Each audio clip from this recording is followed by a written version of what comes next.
Hey guys, in this quick guide, I'll show you how to order shoes from Zappos using your Amazon account.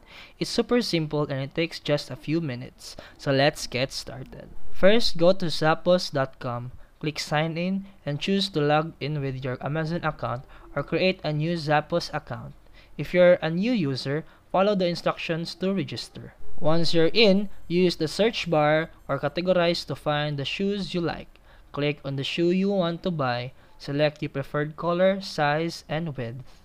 Then, click Add to Bag. Once you're ready, click Proceed to Checkout.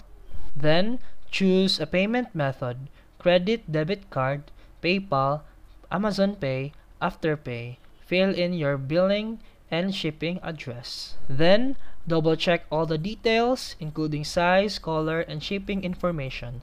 Click Place Order. You will receive an email confirmation with tracking details once your order is processed. And that's it for today's video. If you found this helpful, don't forget to like and subscribe for more videos.